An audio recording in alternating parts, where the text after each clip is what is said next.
মঙ্গলবার রাতে উন্নত চিকিৎসার জন্য এয়ার অ্যাম্বুলেন্সে লন্ডন যাচ্ছেন খালেদা জিয়া। দ্রুত সুস্থতার জন্য দেশবাসীর দোয়া কামনা। বিডিআর হত্যাকাণ্ড তদন্তে শেখ হাসিনাকে জিজ্ঞাসাবাদ করতে চায় কমিশন। গুমের ঘটনায় 12 জনের বিরুদ্ধে ট্রাইব্যুনালের গ্রেফতারি পরোয়ানা। দুর্নীতির আত্মপক্ষ সমর্থনে শেখ হাসিনা ও তার পরিবারের সদস্যদের তলব করবে দুদক। মতিউর ও মুস্তাফিজের বিরুদ্ধে মামলা। আর আয়নাঘর ভাতের হোটেল হবে না, জানালেন স্বরাষ্ট্র উপদেষ্টা। সিভিলে কাউকে গ্রেফতার নয়, চলতি বছরেই শতভাগ ই পাসপোর্ট। এবং জাতীয় নির্বাচনের আগে স্থানীয় সরকারের ভোট চায় মানুষ, বলছে সংস্কার কমিশন। জনপ্রতিনিধিদের উপর হস্তক্ষেপ বন্ধে সুপারিশ।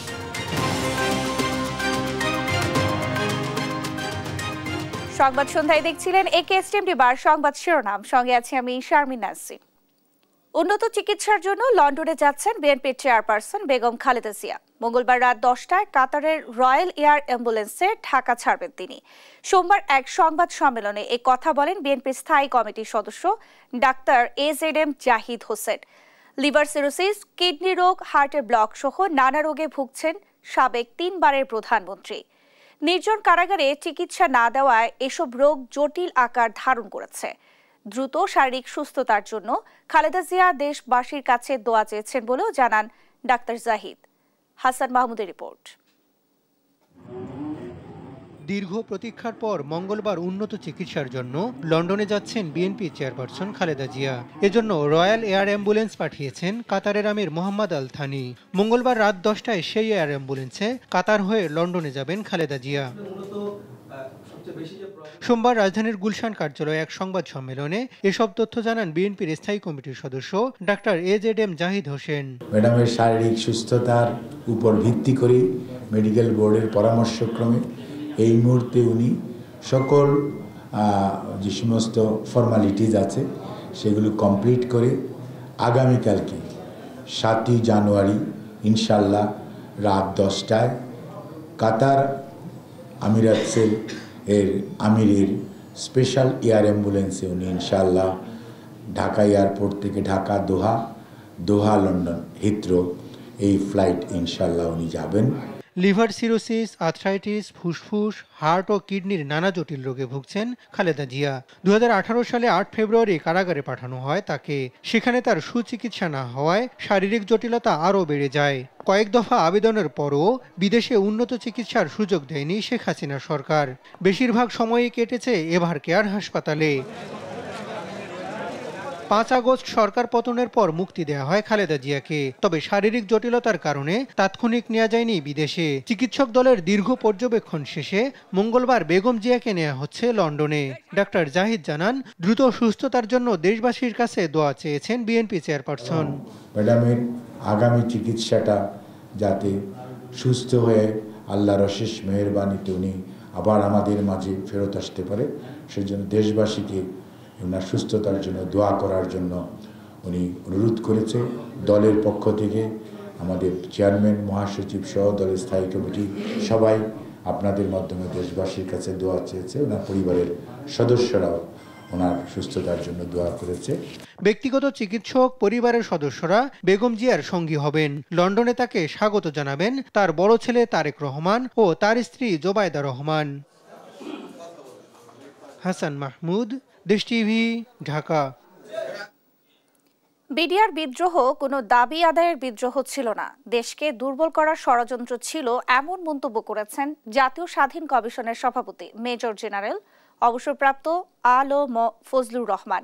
স্বচ্ছ তদন্তের মাধ্যমে 3 মাসের মধ্যেই প্রতিবেদন দেওয়ার আশা জানান তিনি। কমিশন প্রধান জানান, প্রয়োজনে ভারতে গিয়ে শেখ হাসিনাকে জিজ্ঞাসাবাদ করা হবে। রাজধানীর রাওয়া কনভেনশন সেন্টারে শহীদ পরিবারের সদস্যদের সঙ্গে মতবিনিময় সভায় এইসব কথা বলেন তিনি। এ সময় নিরপেক্ষ তদন্তের দাবি করেন ভুক্তভোগীরা। শিউলি রায় রিপোর্ট। 15 বছর আগে ঘটে যাওয়া ইতিহাসের নির্মম হত্যাকাণ্ডের নাম বিডিআর বিদ্রোহ। 2009 সালে 25 ও 26 ফেব্রুয়ারি বিডিআর সদর দপ্তর পিলখানায় বিদ্রোহে 57 জন সেনা কর্মকর্তা সহ 74 জন নিহত হন। এই ঘটনায় তথাকথিত তদন্তের নামে নির্যাতন ও বিচারের মাধ্যমে অনেককে সাজা দেওয়া হয়, যদিও এই নিয়ে আপত্তি ছিল ভুক্তভোগী সহ নানা মহলের। 5ই আগস্ট রাজনৈতিক পট পরিবর্তনের পর গেল ডিসেম্বরে গঠন করা হয়েছে 7 সদস্যের জাতীয় স্বাধীন কমিশন। সোমবার কমিশনের সঙ্গে মতবিনিময় সভায় নির্মম হয়রানির কথা তুলে ধরেন শহীদ পরিবারের সদস্যরা। বিডিআর ও হত্যাকাণ্ডে সার্বভৌমত্বের উপর আঘাত বলে জানান শহীদ পরিবারের সন্তানরা। তাদের দাবি সুষ্ঠু তদন্তের মাধ্যমে সামনে আসুক প্রকৃত ঘটনা। স্বাধীন তদন্ত কমিশন আমরা আশা করব যেন এটা স্বাধীনই থাকে, কারো দ্বারা যেন কোনোভাবে ভায়াস না হয়। বিডিআর হত্যাকাণ্ড যেটা, এটাকে আমরা সবসময় বলি ন্যাশনাল একটা কেস, এটা আসলে ন্যাশনাল না, এটা ইন্টারন্যাশনাল। কারণ এটা কিন্তু আমাদের দেশের বর্ডার ছাড়িয়ে গেছে। স্বাধীন দেশে কি করে নিজেদের সৈন্য অফিসারদেরকে তাদেরই সৈনিকরা এরকম নির্মমভাবে হত্যা করে ফেলে। তো যারা এখানে ছিলেন এবং যারা বিহাইন্ডে ছিলেন তাদেরও চেহারাটা যেন প্রকাশিত হয়। নিরপেক্ষ তদন্তের মাধ্যমে নির্ধারিত 3 মাসেই প্রতিবেদন দেওয়ার আশা জানান কমিশন সভাপতি। আমরা নিরপেক্ষ থাকব, নিরপেক্ষ থেকে আমরা তদন্ত কাজ চালিয়ে যাব। আমরা সবার সহযোগিতা চাই, কোনো জিনিস গোপন রেখে কিছু করতে চাই না। আমি এটা আমার কমিশনের সদস্য থেকে বলেছি, যা হবে খোলাখুলি করা হবে। তিনি জানান শেখ হাসিনাকে ফেরত না পাঠালে ভারতে অনুমতি পেলে তদন্ত কমিশন দেশটিতে গিয়ে জিজ্ঞাসাবাদ করবে। কোনো দাবির জন্য, দাবি আদায়ের জন্য সৈনিকরা নির্মমভাবে আমাদের অফিসারদেরকে নিহত করতে পারে। আমরা জানবার চেষ্টা করছি কে কখন বিডিআর ওই সময় পোস্টিং হয়েছিল। একজন অফিসার 7 দিন আগে, 10 দিন আগে, 15 দিন আগে, 1 মাস আগে গিয়ে কি অপরাধ করতে পারে যে তাকে মেরে ফেলতে হবে। বিডিআর হত্যাযজ্ঞ নিয়ে প্রয়োজনীয় তথ্য প্রমাণ দেওয়ার আহ্বান জানিয়ে কমিশন সভাপতি বলেন, দেশি বিদেশি ষড়যন্ত্রেই এই হত্যাকাণ্ড ঘটেছে। বিজিবি হেডকোয়ার্টারে আমরা। শিউলি রায়, দেশ টিভি, ঢাকা। আওয়ামী লীগের 16 বছরে গুমের ঘটনায় সাবেক প্রধানমন্ত্রী শেখ হাসিনা সহ 12 জনের বিরুদ্ধে গ্রেফতারি পরোয়ানা জারি করেছেন আন্তর্জাতিক অপরাধ ট্রাইব্যুনাল। তাদের মধ্যে আছেন প্রতিরক্ষা উপদেষ্টা তারিক আহমেদ সিদ্দিকী, সাবেক আইজিপি বেনজির আহমেদ ও সেনা কর্মকর্তা জিয়াউল আহসান। আগামী 12 ফেব্রুয়ারি গুমের মামলার তদন্ত প্রতিবেদন দিতে বলা হয়েছে। চিফ প্রসিকিউটর তাজুল ইসলাম বলেন, দ্রুতই গুমে জড়িতদের বিরুদ্ধে তদন্ত শেষ হবে। সাবরিনা মজুমদারের রিপোর্ট। সাল 2009 থেকে 2024 আওয়ামী লীগ শাসনামলে রাজনৈতিক বিরোধে গুম খুনের ঘটনা ঘটে কয়েক হাজার। কেউ গুম থেকে ফিরেছেন, আবার কেউ হারিয়ে গেছেন চিরতরে। 5 আগস্ট পট পরিবর্তনের পর শেখ হাসিনা সরকারের গুম ও বিচার বহির্ভূত হত্যার বিচারে গঠন করা হয় গুম কমিশন। সোমবার সকালে গুমের নির্দেশদাতা হিসেবে শেখ হাসিনা সহ 12 জনের বিরুদ্ধে গ্রেফতারি পরোয়ানা জারির আবেদন করে প্রসিকিউশন। শুনানিতে গুম তদন্ত কমিশনের প্রতিবেদন তুলে ধরা হয়, যেখানে শেখ হাসিনার পাশাপাশি প্রতিরক্ষা উপদেষ্টা তারিক আহমেদ সিদ্দিকী, সাবেক সেনা কর্মকর্তা জিয়াউল আহসান, সাবেক আইজিপি বেনজির আহমেদ, পুলিশ কর্মকর্তা মনিরুল ইসলাম ও হারুনুর রশিদের নামও উঠে আসে। সেই সঙ্গে গুম হওয়া 758 জনের মধ্যে বেশিরভাগ ফিরে এলেও 204 জন এখনও নিখোঁজ বলে জানান প্রসিকিউটর। পরে ট্রাইব্যুনাল 12 জনের বিরুদ্ধে গ্রেফতারি পরোয়ানা জারি করেন। আয়নাঘর বা গুমের যে ভয়াবহ সংস্কৃতি আওয়ামী লীগ তৈরি করেছিল, সুষ্ঠু তদন্তের মাধ্যমে তার বিচার নিশ্চিতের কথা জানান চিফ প্রসিকিউটর। এই যে গুমের সংস্কৃতি নামক এক ভয়াবহ সংস্কৃতির মাধ্যমে বছরের পর বছর অসংখ্য মানুষকে গোপন কারাগারে আটক রেখে নির্যাতন, হত্যা এবং তাদেরকে সমস্ত স্বাধীনতা বঞ্চিত করার যে অপরাধ, এটা আন্তর্জাতিক আইনে স্বীকৃত অপরাধ এবং বাংলাদেশের ইন্টারন্যাশনাল ক্রাইমস ট্রাইব্যুনাল আইনের অধীনেও এটা একটা মানবতা বিরোধী অপরাধ। সরকারের যে সমস্ত বাহিনীগুলো ছিল, বিভিন্ন এই বাহিনীর কিছু কিছু সদস্য যাদেরকে প্রলোভন দেখিয়ে, প্রমোশনের লোভ দেখিয়ে, বিদেশে পাঠানোর লোভ দেখিয়ে, নানানভাবে পুরস্কৃত করে পদক দিয়ে তাদেরকে দিয়ে এই সংঘবদ্ধ সিস্টেম্যাটিক ওয়াইড স্প্রেড এই অপরাধগুলো করা হয়েছিল।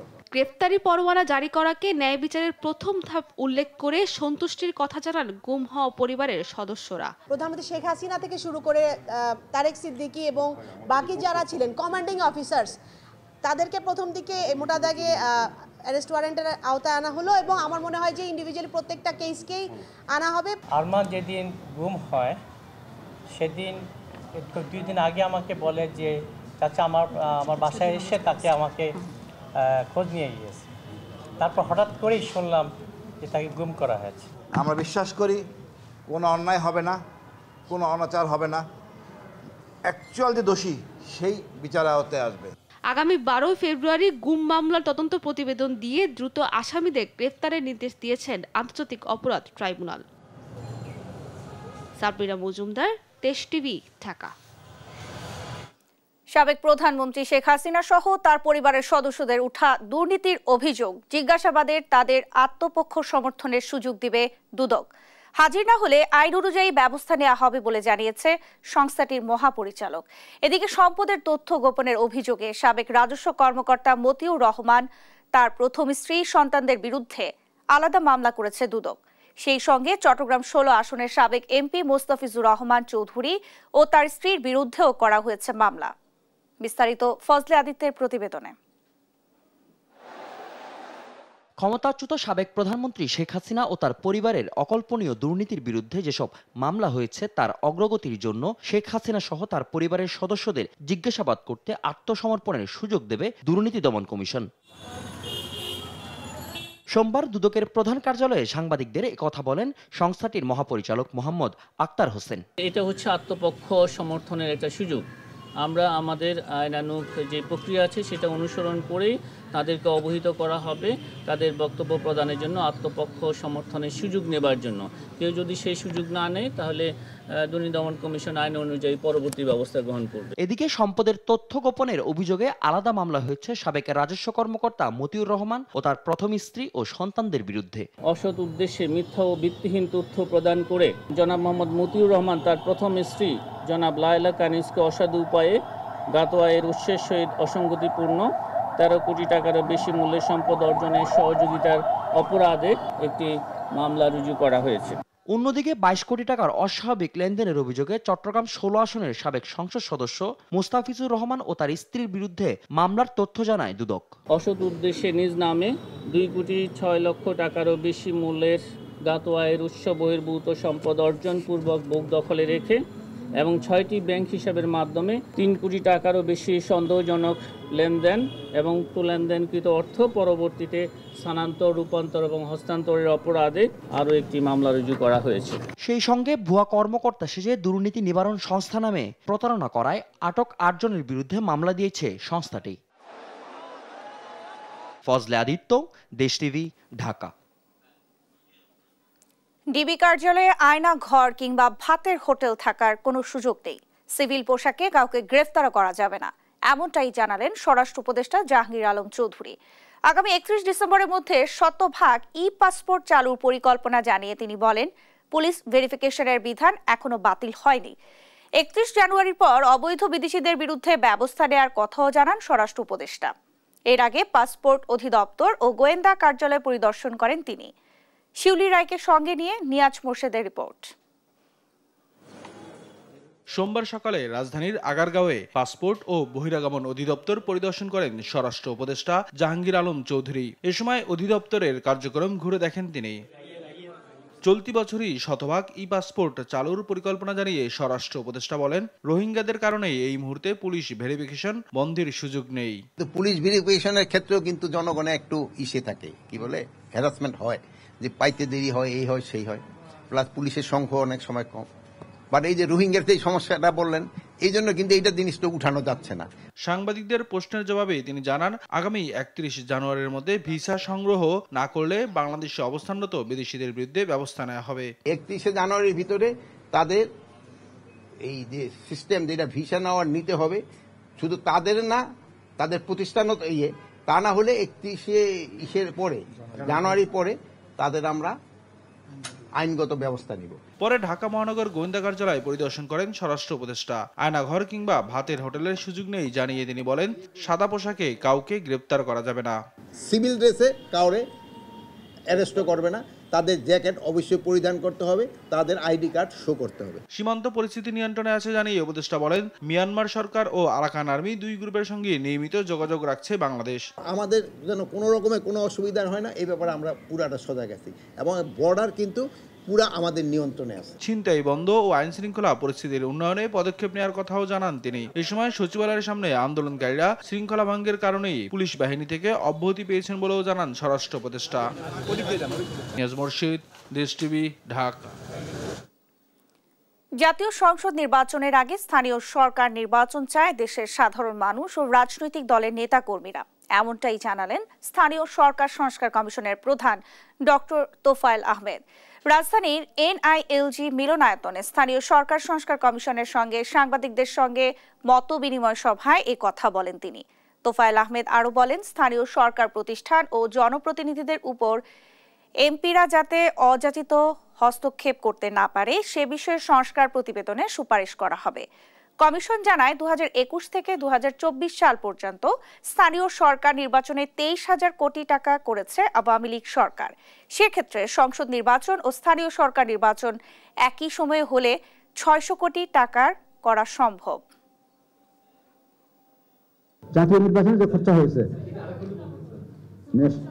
অল লোকাল গভর্নমেন্ট ইলেকশনস 2021 থেকে 24 আগ পর্যন্ত যেগুলো হয়েছে, ইলেকশন কমিশনের রেকর্ডে যা দেখাচ্ছে 23,000 কোটি টাকা খরচ হয়েছে। আরো কিছু বেশি, আমি রাউন্ড করে বললাম 23,000 কোটি টাকা। এটা যদি একসাথে ইলেকশন করেন, একই দিনে ইলেকশন করেন, একই শিডিউল ইলেকশন করেন, স্ট্যাগার্ড করবেন, ওটা ডিভিশন করলেন একদিন, দুই ডিভিশন একদিন, স্ট্যাগার্ড করলেও 600 কোটি টাকার মধ্যে করা সম্ভব। বাংলাদেশ রপ্তানি প্রক্রিয়াকরণ এলাকা কর্তৃপক্ষ বেবসাকে বিদেশি বিনিয়োগ আনার নির্দেশনা দিয়েছেন প্রধান উপদেষ্টা ডক্টর মোহাম্মদ ইউনূস। সেই সঙ্গে বাংলাদেশে বিনিয়োগের সুযোগ সুবিধা বিদেশে তুলে ধরার তাগিদও দেন তিনি।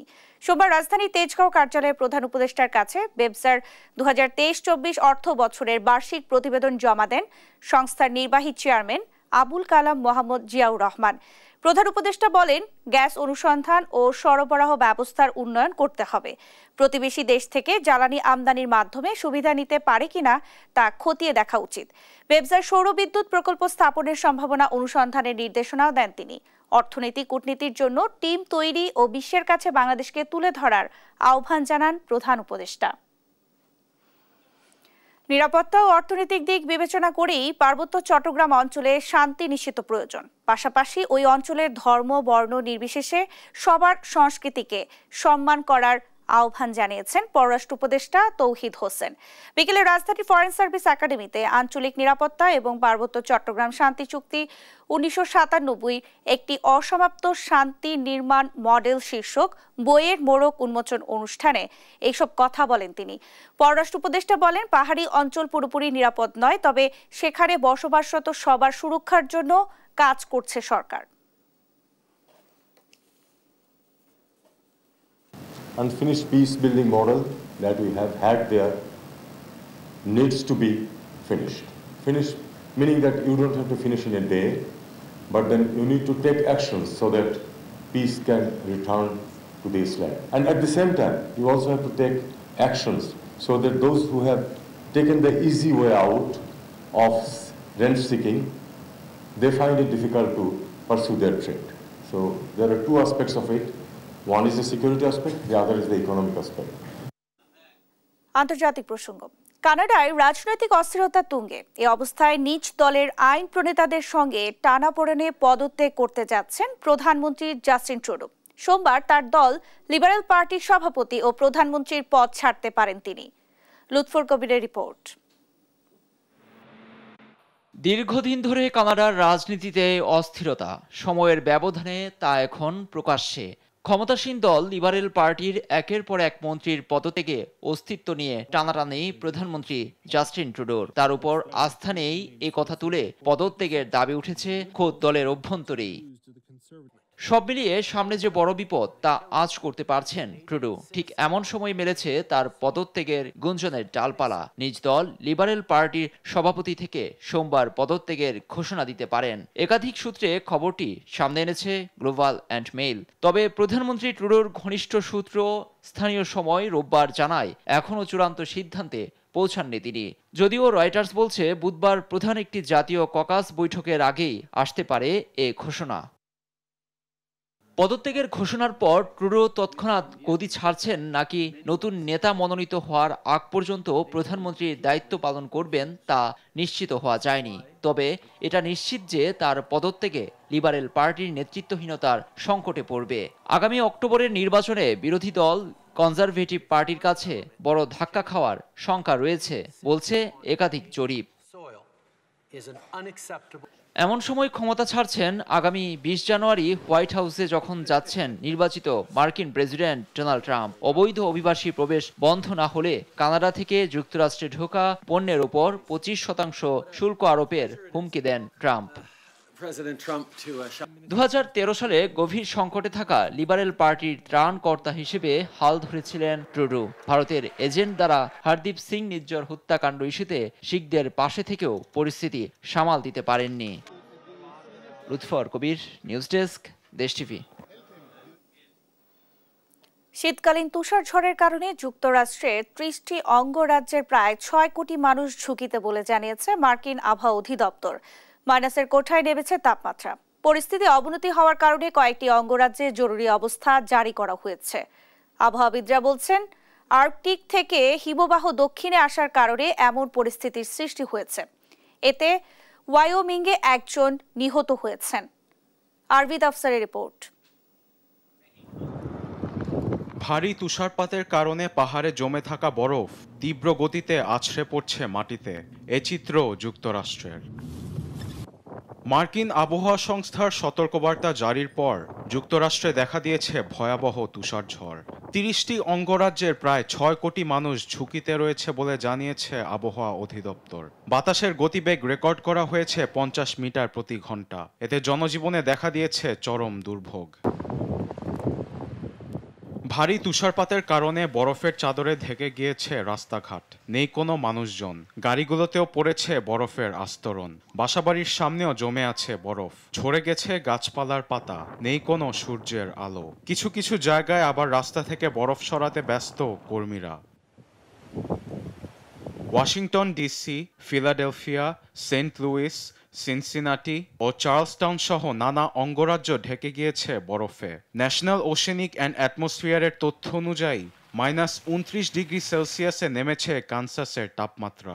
এর পাশাপাশি সেন্ট লুইসে -16 ডিগ্রি, ভার্জিনিয়াতে -10 ও কেন্টাকিতে -16 ডিগ্রি তাপমাত্রা রেকর্ড করেছে মার্কিন আবহাওয়া অধিদপ্তর। পরিস্থিতি অবনতি হওয়ার কারণে কেন্টাকি, ভার্জিনিয়া, আরকানসাস ও নিউ জার্সির কিছু কিছু জায়গায় জারি করা হয়েছে জরুরি অবস্থা। মার্কিনীদের বাসা থেকে বের না হবার পরামর্শ দিয়েছে স্থানীয় কর্তৃপক্ষ। সোমবার পর্যন্ত বন্ধ শত শত স্কুল। ভারী তুষারপাতের কারণে বন্ধ হয়েছে প্রায় 1,500 ফ্লাইট। এমন পরিস্থিতির জন্য আর্কটিক থেকে হিমবাহ দক্ষিণে আসার কারণে সৃষ্ট পোলার ভোর্টেক্সকে দুষছেন মার্কিন আবহাওয়াবিদরা, যার কারণে কয়েকটি অঙ্গরাজ্যে দেখা দিয়েছে তুষারঝড়। সোমবার পর্যন্ত এরকম তাপমাত্রা বিরাজ করবে বলে আশঙ্কা করছেন বিশেষজ্ঞরা। এরই মধ্যে ওয়াইওমিংয়ে পাহাড় থেকে তুষার ধসের কারণে একজন নিহত হয়েছে বলে জানিয়েছে স্থানীয় কর্তৃপক্ষ। আরবিদ আফসার, নিউজ ডেস্ক, দেশ টিভি।